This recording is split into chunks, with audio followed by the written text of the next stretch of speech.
Good morning, good afternoon, and good evening. Welcome to Sarah Sessions. I have today a beautiful friend of mine, Nadia Helal, which is a language and education specialist and has done quite a feat in the past little while. So, how are you? I'm doing great, thanks. I am so glad to have you here. Thank you for coming. I wanted to take a moment to sit down with Nadia because I think it's really important that we celebrate the fact that she has done her first triathlon, and nonetheless she's done the San Diego Escape from Alcatraz triathlon. San Francisco, please Yeah. forgive me. So tell me a little bit about you before we get into that conversation. Okay, well, I've been in education for about 15, 16 years now, I guess. I've worked as a teacher I was a substitute, I was a high school teacher, I was a college teacher, and now I work for the Ministry of Education, working with homeschooling families across the province. So I guide them in different, educational tools and things like that. So that's that's basically my professional background. I also love writing and storytelling and things like that. I try to participate in the Montreal culture scene whenever I can. And, That's pretty often that's how I got into it because Yeah. you keep on inviting me, right? So confabulation, and then you've got that writer thing that we went to. What was the name? The storytelling of the writers in Montreal. Oh, the Quebec Writers Federation? The Quebec Yeah. Writers Federation. It's really cool, actually. I was surprised because I've never been introduced to anything like that, and Nadia is the one that always introduces me to cool stuff like that, as well as shows and theater and whatnot. So thank Yeah. you. So how often do you work out? How does the English language have anything to do with working out, and how did you get into it? Okay, well, when I made the transition from a teacher to working at at an office, I ended up with a lot of sitting. I suddenly was walking all the time and taking the metro, and now I was just working from home or working at a desk. So there was actually a period, not a very long period, but a period of time there where I gained a good, I would say, dozen pounds just from getting used to this new lifestyle.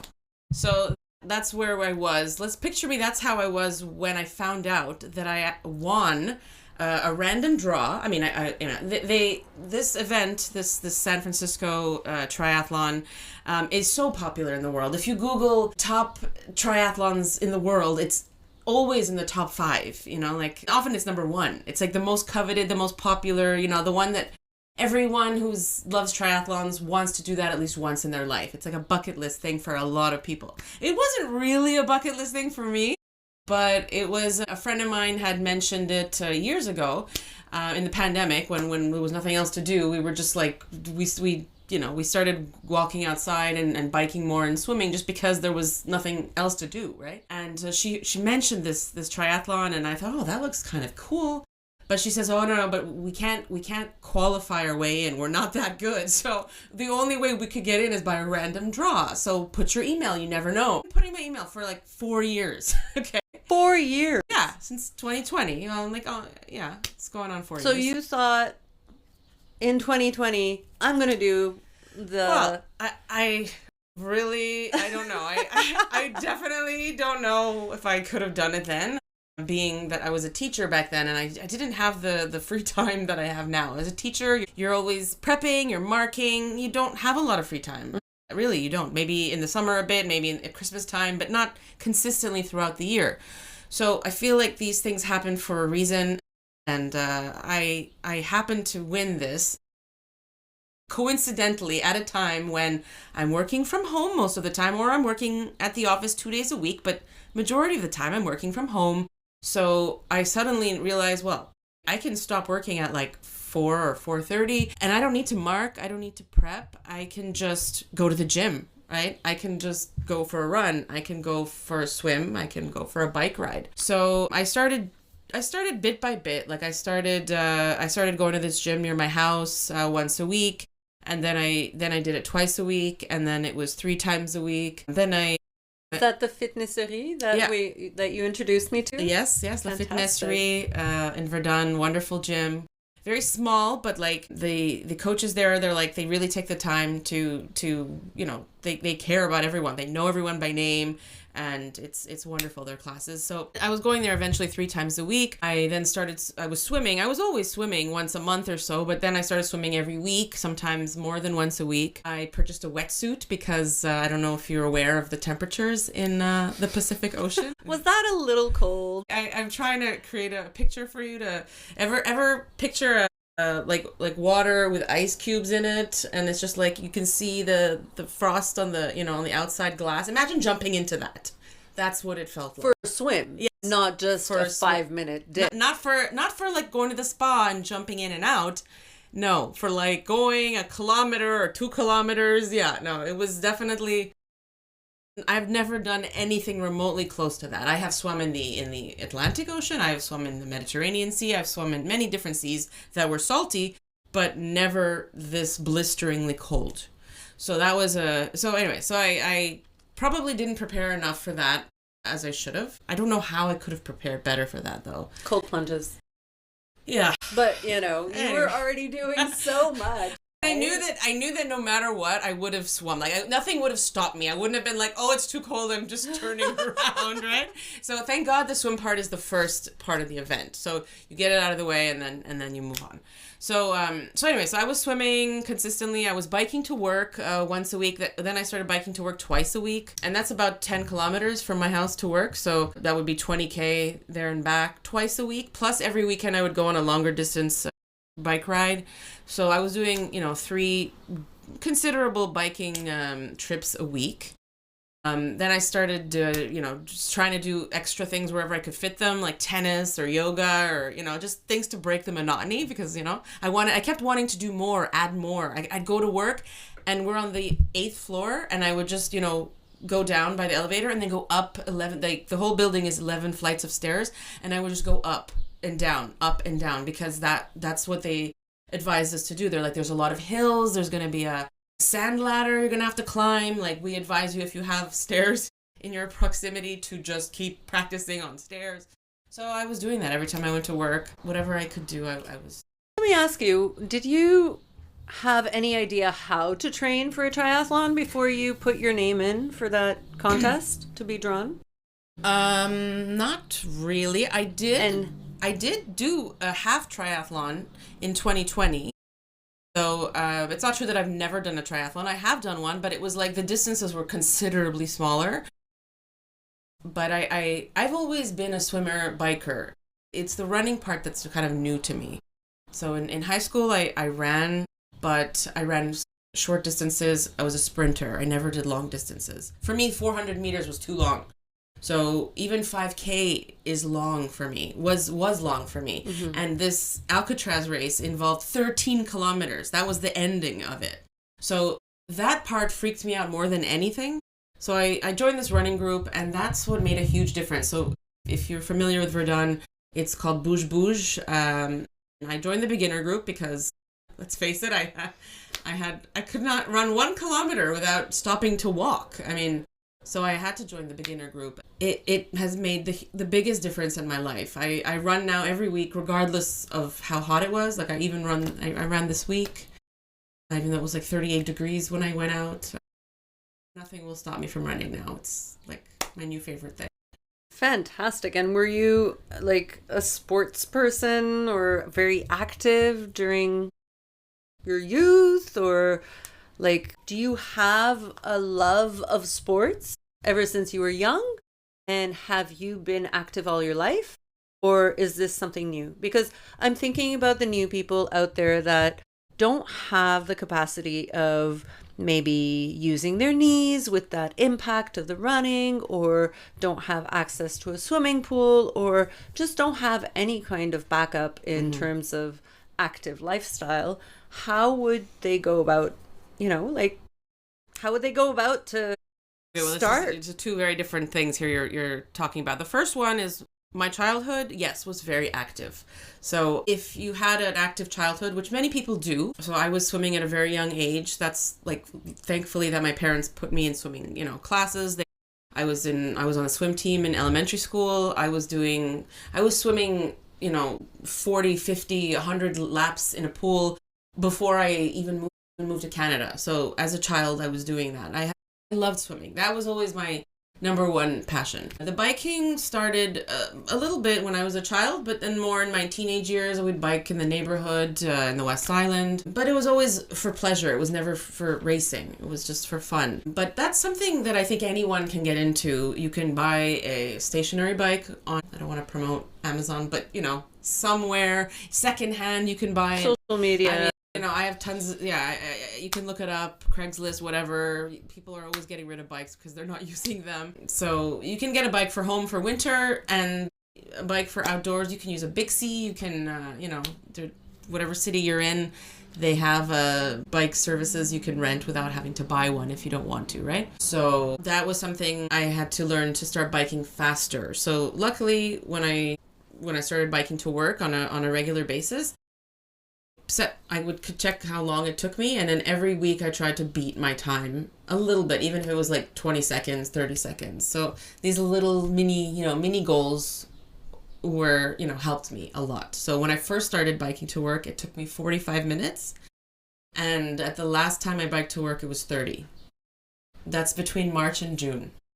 It's not because I couldn't bike. Huge. I wasn't biking in January, February. It's too cold, obviously. That's huge. So I managed to shave 15 minutes. And the running, you started recently. The running I started in April, exactly, because the running groups tend to work seasonally. And so they have a winter running group that I didn't think was something I could do. But I was just going to ask you, when did you got accepted for this triathlon? I got accepted at like mid to late November, I think it was, of last year. But I promptly got sick.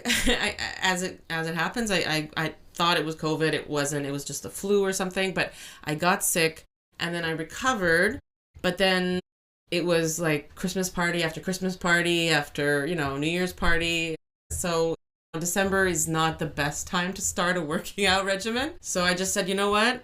Let me just start in January. So within 6 months, 5 months, you prepared for a triathlon, and not just any triathlon, but the most renowned triathlon around. It's not the hardest triathlon. It's just the most popular. But there are hard. I mean, there are Ironmans. I wouldn't. San Francisco's streets, just going up a hill for me is like such a struggle. So kudos to you. People get ready for this triathlon years in advance. It's just... Those are the people who finished in 3 hours, but I didn't finish in 3 hours. My goal was to finish in under 5 hours. And I did. It was 4 hours and 52 minutes. Wow.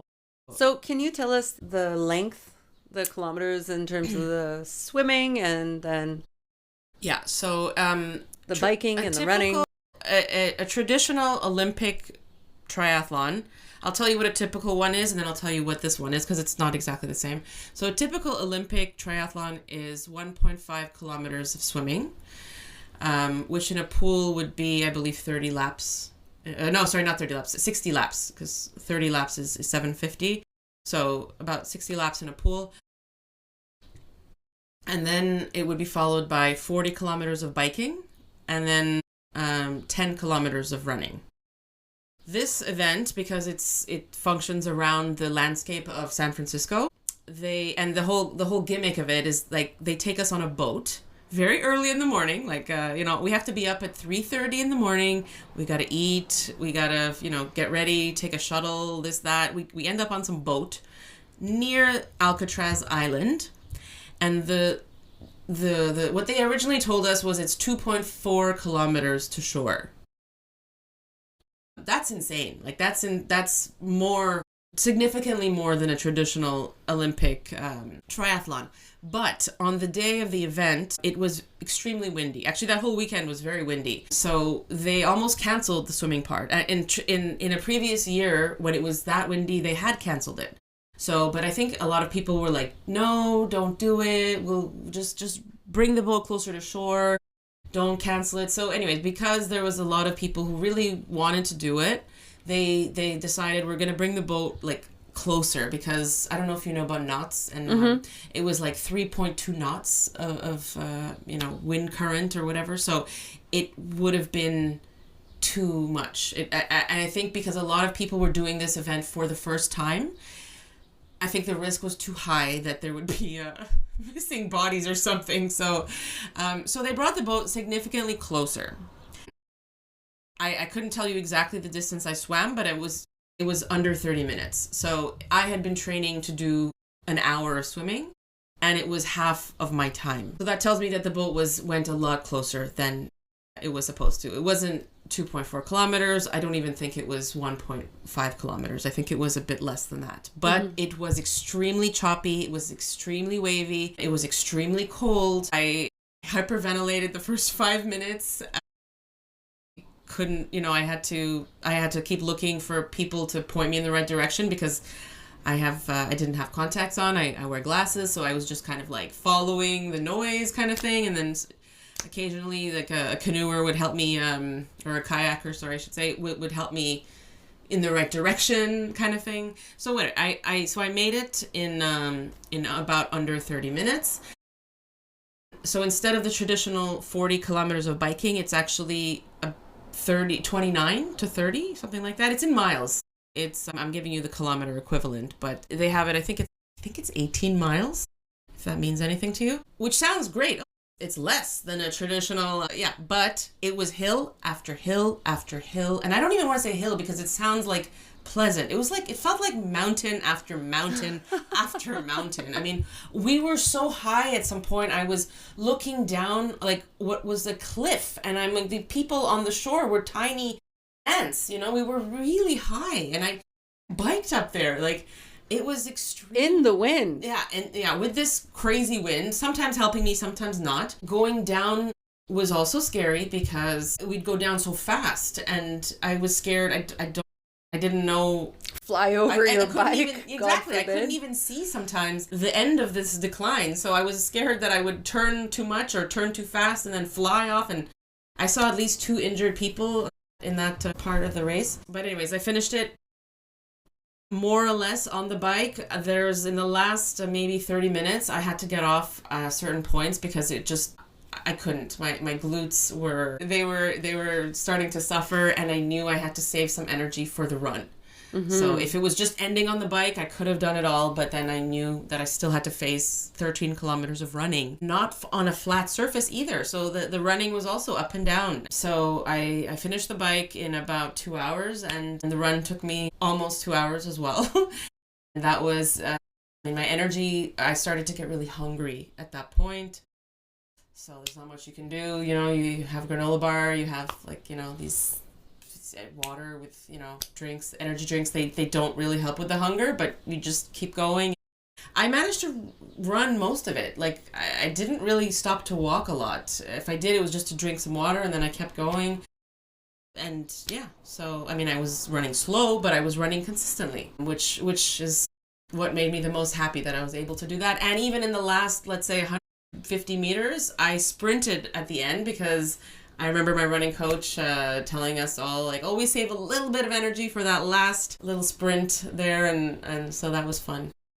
You're an inspiration. Just so you guys know, Nadia reintroduced me to La Fitnesserie because she was training, so I started training with her, although our schedules don't always fit.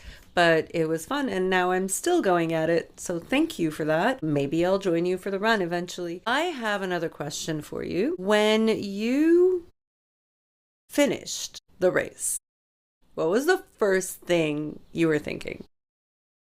I wanted to eat. That was the first thing. And what did you want to eat? What did you have? I was willing to eat anything that was offered, and they had pasta, penne pasta with some tomato sauce. Nothing special, but it was good. Good carbs after that. Yeah, there was a salad, which was more or less like a Caesar salad, and then there was some other veggies that were just grilled, and a piece of bread. And I must have eaten that in 5 minutes. And my friend, I remember my friend who came to watch me, and she was like, "Oh, but I wanted to have lunch too." And I said, "Don't worry, I will have another one." So I had 2 lunches done. Yeah. 5 hours, right? Yeah. That's crazy. Yeah. Bravo. And who got you into this other than your friends that actually went with you? And, you know, you've already done a triathlon before and your friend went with you down. But other than that, who inspired you to get moving anyways? Like, if somebody wants to get moving, this is a 2-part question. Who inspired you to get moving? What's your story about movement throughout your life? And how has it evolved? Yeah, I think that's the question. Okay. Yeah. Well, I wouldn't say anyone in particular in this past year necessarily inspired me. I mean, I really appreciate Julian's classes and Annie Toutiras, she's the running coach. I think I worship her now. I think she's great. But if we go back to when I was younger, I was very active, as I mentioned, as a child and even as a teenager. I had a major injury in my in a track and field race when I was in high school, and it tore my quad, and I couldn't run for, well, what felt like an eternity. And when I started to try again, the pain came back, so I just literally gave up running for decades because I thought if I ever started to run again, this indescribable pain would come back. And I just lived my 20s, 30s very not in shape. I let myself go, and my father, obviously as a concerned parent, knew that I wasn't happy at times because I was overweight, and he tried to incentivize me to lose weight. And so he would make these bets with me. He'd say, okay, if you lose 20 pounds, I'll give you $1,000. And for someone who's, 23 or 24, that's a lot of money, So I would just go on these binge workouts, and I would train. I would eat very different food to whatever I was used to eating. I would, fast a lot. I was also a smoker back then, so I would, smoke more to quell the hunger. So not necessarily the healthiest means, but I just wanted the money, right? So that was my inspiration. That was I shouldn't say the word inspiration. I shouldn't use that word, but that's what that was your motivation. That was my motivation to lose weight. And then I would get the money, and I would feel great for a few months, let's say. But then inevitably after a few years, the weight would come back and we'd have to have another bet. So I never really, it's strange to put it that way because it sounds like I've only ever been in shape for money. But this year for this event was totally the opposite. I did not get any money for this race. If anything, I lost a lot of money putting into the gym and the running shoes and the memberships and all the things that I did to train for this event, and not to mention the plane ticket there and the hotel. So this was the first time that I decided I'm going to do this for me and not for a financial goal, just because I just wanted to do it, and I really wanted to finish it. I didn't obviously I wasn't doing it to be ranked or anything. I just wanted to complete it. I didn't want to be last, obviously, but I wanted to see if I could do it and not injure myself, and just do it. And it's the first time I ever did an event of this magnitude by far, for sure, for this magnitude, but for no financial gain. Actually, it was just so maybe I've changed, maybe I've grown a little, maybe it's a mature thing, I don't know, maturity. But I had no one that really, it was in me all along, I think, and I just kept it quiet, or I didn't listen to it or something. Mm-hmm. And I think that a lot of us were very active when we're young, and then we kind of lose touch with our fitness. Play for fun. And when you're racing, you see people's ages on their legs, right? Or on their arms. They write them because it's part of the rules. And so I noticed there was a lot of people in their 20s, obviously passing me. I noticed a lot of people in their 40s and 50s. I did not see a lot of people in their 30s. And I wonder if that's because, just like me in my 30s, I was not very active. It's just that's when you focus. I guess some people focus on a family. On their career. careers, exactly, or both. So yeah, I didn't see a lot of people in their 30s. I'm sure there were, but by far I saw more in the 20s and then more in the 40s and 50s. And I saw people in their 70s passing me. And that was inspiring because I thought, wow, I could be doing this. This is not like an age limit thing. I can do this till I'm like 79, 80. Hopefully. I love that. Even more. Yay. And in the process of not having been inspired necessarily by others, but in the process of prepping for this whole thing, you ended up inspiring a lot of people, including myself. Can you tell us about a little bit about that? Sure. At first I was talking about it a lot at work because I was excited, and once the momentum, like obviously December was not the right time. I didn't even tell people about it in December because I was a bit like, should I even do this? And then in January I realized, okay, I have to start something, but I didn't know if I should share it because then I thought, then I have to be accountable to all the people I share it to, right? But I think it was February that I decided to share it on my social media, and then I started talking to people at work about it more and more and more. And then some people at work, I don't know if they were joking or not, but they were like, they were kind of commenting like, wow, you really like talking about this. You should start a group. You should start a Teams group. So, I took that person's advice and I started a Teams group. I said, you know what? If anyone wants to follow my updates at work, I will, you can join this group. So I didn't put this invitation out publicly. It was by word of mouth, and then people would come to me and be like, I heard you started a fitness group at work. And I was like, yeah, if you want to join, sure. And they were like, yeah. And so at the beginning we were 3-4 people, and I would just share, I don't know, anything I did. Like I swam, I beat my swim timer, I beat my bike timer, whatever I would share, And then by the end now, the group has like almost 15 people in it, which is, it's not a huge group, but it's something, and I've inspired people there to start biking to work. At least one girl's doing 10K with me in September.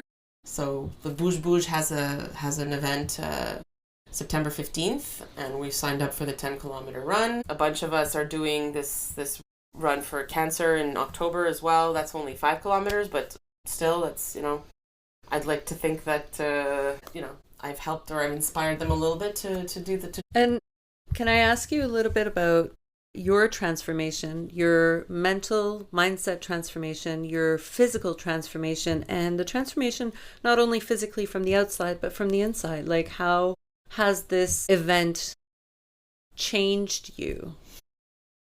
Well, I wasn't... If at all. I wasn't doing it to lose weight. I was doing it, which is, again, like I said, very different from my previous working out ventures. In the past, it was literally just to lose weight to get money.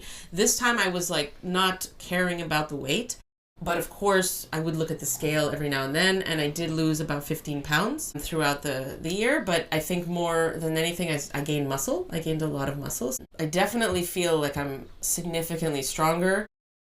I appreciate the strength that I have. I appreciate that I'm proud of my body for having survived this and injury free. Like I've had, of course, random shoulder pain or ankle pain, but I had them looked at, let's say by an osteo, and then they were gone soon after, so like the stronger I got, and perhaps the some of the weight being lost helped with maybe a little bit, because the ankle, I think, was a question of weight maybe, but I'm able to now do almost anything, and I don't have pain the next day. I can do Julian's classes, and I'm not dying the next day. I can do swimming, I can do double classes, I can do all sorts of things, and then the next day continue and do another thing.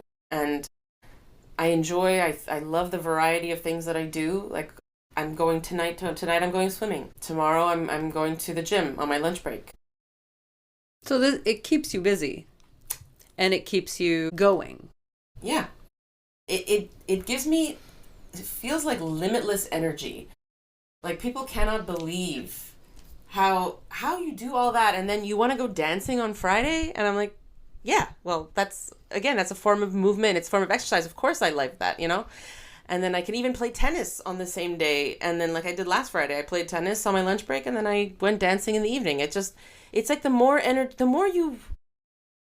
you think you're losing, you're actually gaining or something. I don't know how that makes sense scientifically, but it's like, I think the body is used to, is made. I think the body is made to recharge itself. It's a healing process that it constantly goes through, and we have the capacity of healing ourselves. We just don't use it. Just the same way that we don't use most of our lungs. Most people breathe in the first third of their lungs, and they lose all that energy from the two other thirds of their lungs. Same thing as a battery, rechargeable battery, you know.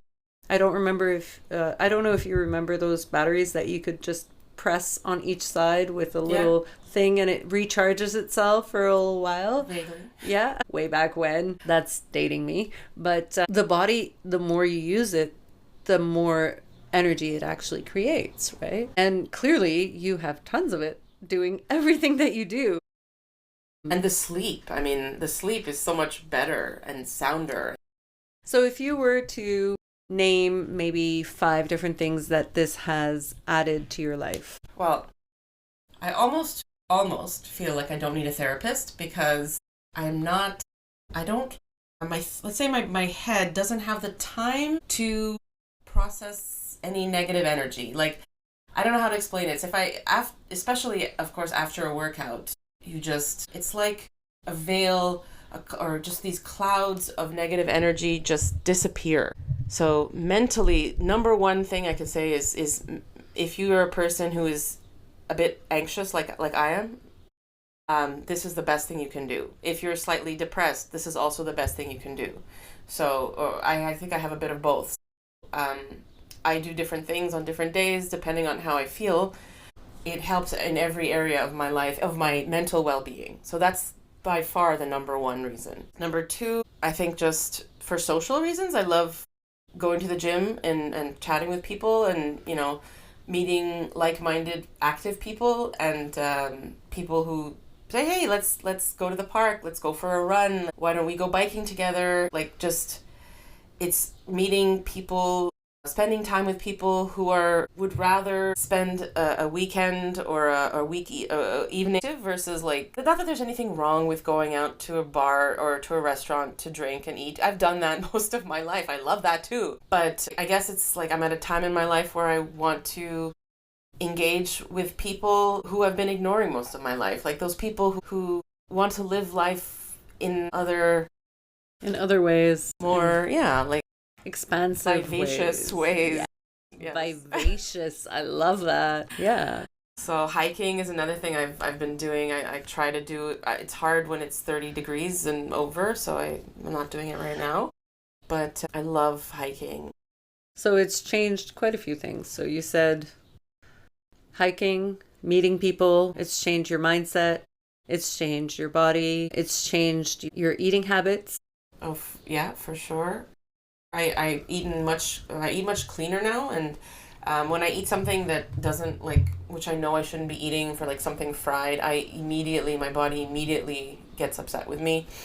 So I try to really limit those occasions. And how old are you, if I may ask? 44.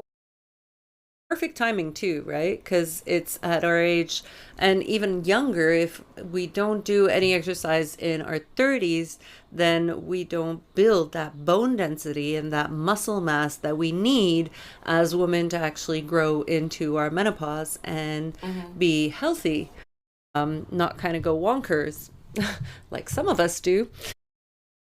So bravo, 44. And completed her first triathlon. Definitely not the last, I assume.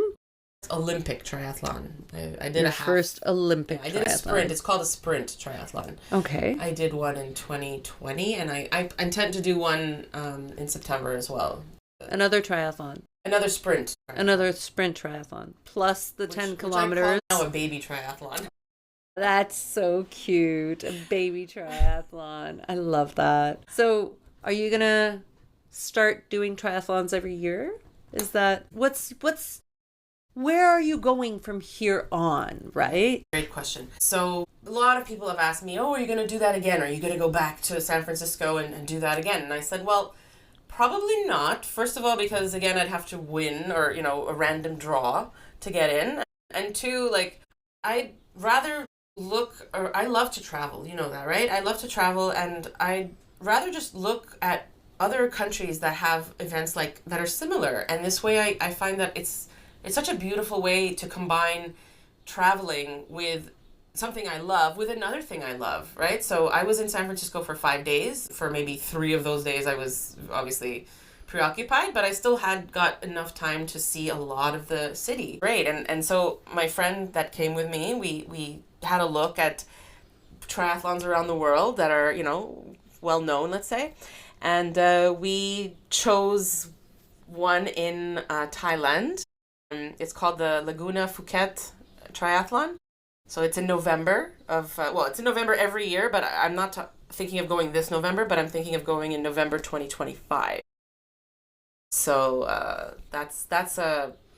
and I'd like to go to a different country every year and do this. Again, my bones and muscles willing, but I'd like to, there's the London Triathlon. I'd love to, that would be easy for me. I have friends in London I could stay with. Others in the US I could do. There's so many in the US actually, but there's just so many around the world. So I don't know why people just limit themselves to their one area. It's obviously easier depending on your circumstances. If you have kids, it might not be so easy to just pick up and travel and triathlon your way around the world, but it is definitely something I'd like to do in my future. Have you met anybody? Any romantic someone? No. And during the whole thing? No, not at all. I met a lot of people in San Francisco. I've talked to so many people in the hotel every morning for breakfast, but we just were talking about the event, and there was nothing romantic. No. They were all very impressed by me though. They're like, "This is your first Olympic triathlon, and you picked this one?" Yeah, a bit crazy, right? They're like, no, it's impressive. It is impressive. It really is. That's amazing. Also, the people I met had done dozens of Olympic triathlons by the time they had done that one. Wow. You go, girl. You just aim high and you go. You go for it. The people who I said hi to as I was starting the run and they were finishing the run. So, I have significant room for improvement, but I recognize that now. It's not just about completing. I'm happy I completed. I'm not taking that for granted, but I also want to get better and faster and, in a natural, I'm not going to go crazy. I'm not trying to win a bet here. I'm not trying to win money. I just want to be a bit better than I was, right? Not every week or every month necessarily, but every couple of months, every 6 months, maybe doing an event and gauging, measuring myself with my previous self. I think that's a very realistic thing. I think that is. That's all I really want, is just to be better than I was. So if you were to give some pointers to people that are either not moving or that would want to move more towards something like this, what would you say? What would you recommend? A lot of people at work were telling me, "Oh, you're so lucky you can do this," or "How do you get into it?" Or they seem to think that it was easy for me to do all this. It really wasn't, and I would say just start by one thing, adding one thing to your week, even if it's just a walk. Add one walk a week, even if it's 1 kilometer. 2 kilometers becomes a habit. Make it a routine. Like every Monday I have to do this. Every Monday, regardless of, if it's raining, just bring an umbrella. You can do it, So commit to 1 day a week. And then once that becomes, I guess easy, then do it 2 times a week. And then maybe add another activity that you like. It could be yoga. It could be something, low impact. It could be a summer now. You could do so many things, right? There's swimming, there's tennis, there's pickleball, table tennis. Anything that you're getting out of your house and off the couch is good. Anything. And to say, "Oh, but I'm not going to be as good as you. I don't want to play tennis with you because you're better than me," is not doesn't matter. I love playing with anyone, regardless of, even it's better when you're not good, because then you make me run further, because I try to get any ball that is hit, right? So I'm actually running more with people who don't know how to play. So I love playing with people who don't know how to play. So yeah, at this point, I'll take any activity that's outdoors. And what would you recommend in terms of nutrition? I definitely could improve with that. The things that I've learned is no matter how much protein I think I'm getting, I'm not getting enough. I definitely always need more protein. Drinking lots of liquids, especially water, is something that it's not easy for me to do. I love water, but when I'm working during the day, I sometimes just drink my coffee, and I don't always think of how much water I need, because I'm just, I have my coffee, I'm not dehydrated. I don't feel dehydrated, but you always need water, always, so what happens is that sometimes I'd go running and then I'd just be so thirsty and I would drink so much, but that's because I probably didn't drink enough during the day. So all these things I learned slowly, week after week after week, I got better. But a friend of mine at work actually bought me a water bottle for my birthday, and it shows, like, it's a 2-liter bottle, and it shows like at different times where you should be at with your water, and I found it very hard to stick to it. But it was a great tool, and that's something anyone can buy and try it for themselves, Fantastic. So, yeah, other than that, nutrition-wise, I would say don't ignore vegetables. People think this carnivore diet is great. It's not healthy. No. Only carnivore. No, of course. Yeah, a lot of fiber as well, a lot of protein, and a lot of greens. A lot of greens, a lot of fiber, a lot of protein, a lot of water for nutrition. What about the mindset? Well, what would you recommend? Being a first timer, coming back to movement after a long time of not having come back to movement in the past years, right? What would you recommend in terms of mindset? Oh, I'm too tired. Not tonight. Let me just watch this. Oh, let me just do that. Let me finish this. And all of a sudden it's too late for us to do it. So that procrastination that people go through, what would you recommend in terms of shifting our mindset?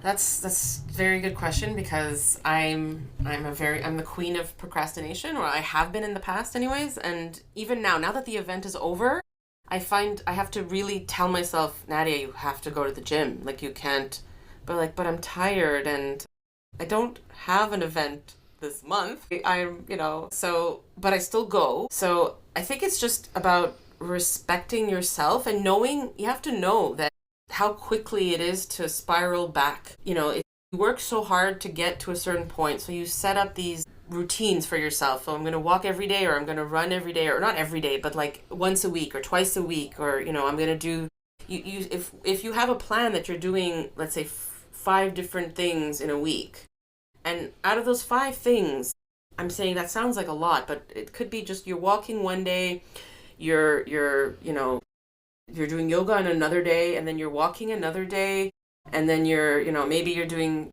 tennis or pickleball or something like that on one day, and then on another day you're doing a Pilates class or some kind of class like strength training, so, glutes and abs, whatever. So you're setting up like maybe 3 to 5 commitments in your week, and it's so hard to get that routine. This is why I say build them up slowly, but then it's so easy to stop going and to unravel and to just go back to like just being on your couch and watching whatever new season of whatever show is about to air. So it's just, I guess, having you have to just have the knowledge and the awareness and the belief in yourself that you have to keep a minimum of activity. If not, the negative will quickly find its way back into your life. The negative thoughts, the negative habits, anything. It's just Great. The negativity comes back so quickly. It's like out there just waiting for your weaknesses, and it's just like you have to just... So we keep busy, and when we keep busy, we get more done. And our mind actually clears up, and we feel better, and we have more energy to be able to continue. Not only that, but our body actually builds up in a way to help us with our longevity. So that's fantastic. Thank you so much for all of this. Thank you so much for sharing your journey. If you want to know more about Nadia and her journey, you could get in touch with her at Instagram page again, or your Nomad Nadia. Nomad Nadia. Nomad. NOMADNADIA. And as for the places that we were talking about, La Fitnesserie and the runners and the trainers, I'm sure we'll be able to make a little list and put that in the notes for the guests that are listening. Wonderful. Thank you so much. I really appreciate it. And Pleasure. wherever you are in the world, I wish you a good morning, good afternoon, and good evening. And thank you for listening. Please like and share and subscribe for more. I wish you a wonderful meanwhile.